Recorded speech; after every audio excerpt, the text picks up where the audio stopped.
This is the largest spending reduction in at least 3 decades. It's just utter nonsense. It's just like Chuck Schumer to create a crisis and then point fingers of blame. Quickly, I want to ask you about Moody's on Friday. For the first time in a century, they downgraded the U.S. government's AAA rating.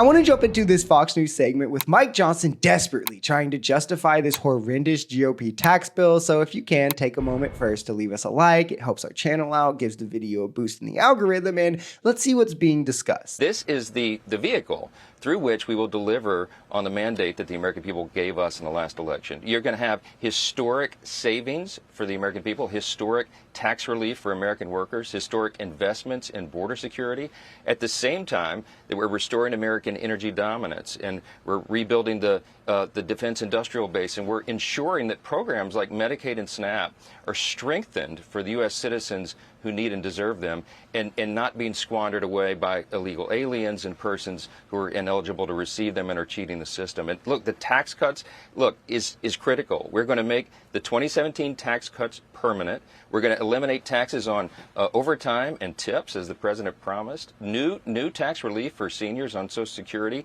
and we're going to cut taxes on job creators. So that will help everybody across the country, at the same time as incentivizing American-made production and manufacturing. This bill specifically is projected to cost 8.6 million people their health care. Will add over $3 trillion to the debt over the span of a decade, while cutting $2 trillion from things like Medicaid. The cost of it is $5 trillion. It's going to cut Medicaid, food stamps, green energy programs, medical research, federal endowments, the Department of Education, and more, all while raising taxes on the poorest individuals. Anyone making under $30,000 a year by 2029 will have their taxes raised, all so the richest Americans can pay less, and those making under or those making over $500,000 get the largest cut. Meanwhile, after-tax income is going to drop for those making under $50,000, which is $12,000 higher than the national average. So even slightly above average American earners, all in the middle class, will have less income from this tax bill. Also, the top 10% can have more tax breaks on $22 million homes. You got to love it, right? Worker first, guys. This is the largest spending reduction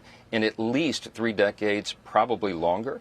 It's historic. Russ Vought is the director of the Office of Management and Budget, of course, in the Trump administration, and he's made the point this is historic, as have nearly 500 organizations across the conservative spectrum, Shannon, fiscally responsible groups, and those who believe that we've got to turn the tide in spending. We are. This is our opportunity to do it. It's a once-generation, as I said, and we can't squander it. Cash velocity is simply the amount of times money changes hands in an economy. Think transactions between consumer and business, business and business. You want more of this, as it causes your dollars to have more economic impact without needing less of them circling around. More points of taxation with less dollars to create revenue. Think a sales tax every time it changes hands, and $1 can fill the place of 10, 20, 30, 100, whatever it may be. This leads to more economic growth without artificial spending of government revenue, taxation in place. That also downstream causes business investment. It drives job creation from that business investment. It lowers prices, and we see more GDP growth historically when this happens. When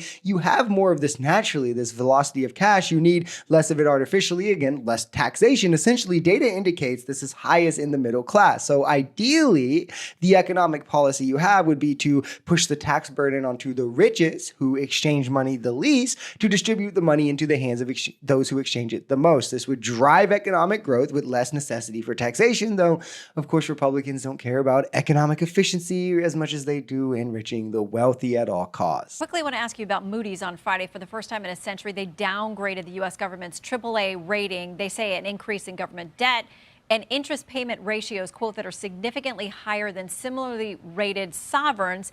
Senate Minority Leader Chuck Schumer says it should be a wake-up call to your party. He says you're hell-bent on a multi-trillion-dollar tax cut for the ultra-wealthy. Your response? It's just utter nonsense. It's just like Chuck Schumer to create a crisis and then point fingers of blame. This is the Biden spending spree that got us in this mess. Moody's is not incorrect, but that's why that emphasizes the very need for the legislation we're talking about, historic spending cuts. I mean, this will help to change the trajectory for the U.S. economy and send that message of stability to our allies and even our enemies around the world. America is... To be clear, Moody's did paint this as a partisan issue in that both Republicans and Democrats have ignored the debt historically, though we also know historically Republicans add far more to the debt than Democrats, Donald Trump doing more than any one-term president in history, but they also specifically cited the possible effects of renewing the Trump tax cuts and the first Trump tax cuts. So to just blame it on Biden is ridiculous and has no basis in reality. And it just has to be based in this weird presupposition that government spending is bad because it's spending. So like it's just bad. It's circular argumentation, when in reality, Biden's spending is what brought our economy from the brink of recession. We needed that artificial inflationary growth to keep us from declining. And this is why it led to massive growth, massive investment on top of it, while lowering inflationary effects over the long term. And things like his child tax credit cut child poverty in half. But I'm sure it was just all the effects happened to not happen until Trump reached office, and now it's showing.